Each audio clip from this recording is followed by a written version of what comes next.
شکر ہے اللہ کا۔ ارے یہ شور کیسا؟ کھانا بنا دیا ہے میں نے، جا کے کھا لیجیے گا وہیں پر، اور یہ پڑھائی وڑائی کے ناٹک جو ہے نا یہ اپنے گھر جا کے کیجیے گا، یہاں پر آ کے نا یہ ناٹک مت کیا کریں، سمجھ میں آ گئی؟ بعد میں کہیں گی بھابی کھانا نہیں دیتی ہے مجھے، اب جا کے کھا لیں، بنا لیا ہے۔ مہوش یہ کیسا شور تھا؟ کیا ہوا ہے؟ بہو کیا کہہ رہی ہے تم کو؟ میری پڑھائی سے ہی نا بس امی بھابی کو مسئلہ ہے۔ اچھا ٹھیک ہے تم چھوڑو، میں بات کر لوں گی بہو سے، سب ٹھیک ہو جائے گا، رہنے دیں آپ۔ بھابی آپ کو آخر میری پڑھائی سے مسئلہ کیا ہے مجھے یہ بتا دیں، بس کبھی یہ کر لو کبھی وہ کر لو، بس پڑھائی نہ کرو۔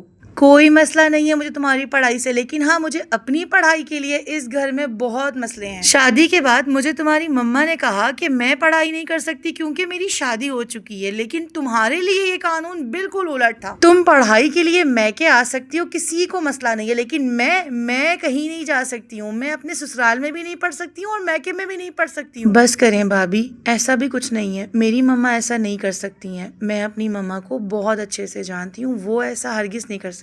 مجھ پہ یقین نہیں ہے نا تمہیں؟ جاؤ اپنی مما سے خود پوچھ لو، وہ تمہیں بتائیں گی کہ سچ کیا ہے اور جھوٹ کیا ہے۔ میں اب بھی جا کے مما سے پوچھتی ہوں، لیکن اگر آپ کی بات جھوٹ ہوئی نا بھابی، میں زندگی بھر آپ سے بات نہیں کروں گی۔ سارے مسئلے نا صرف بہو کے لیے ہوتے ہیں اس دنیا میں۔ کیا آپ نے بھابی کو پڑھنے نہیں دیا تھا؟ ہاں بیٹا میں نے منع کیا تھا۔ کتنا غلط کیا تھا مما، آپ نے کیوں روکا تھا ان کو پڑھائی سے؟ پڑھنے دیتی ہوں ان کو۔ مہوش مجھے لگا کہ اگر وہ پڑھائی کرے گی تو گھر کے کام دھام کون دیکھے گا بیٹا؟ میری عمر تو نہیں رہی نا کہ میں اب گھر کے کام دیکھوں، بس اسی لیے یہی سوچتے ہوئے میں نے اسے پڑھائی سے روک دیا تھا۔ کیوں مما؟ اگر میں شادی کے بعد پڑھ سکتی ہوں تو وہ کیوں نہیں پڑھ سکتی ہیں؟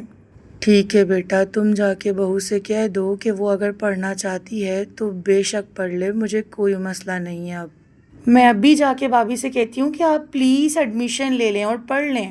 ہاں جاؤ بول دو کہ وہ بھی اپنی پڑھائی کو مکمل کر لے۔ ٹھیک ہے امی، میں جاتی ہوں۔ اللہ کا شکر ہے کہ آپ کو احساس تو ہوا کم از کم۔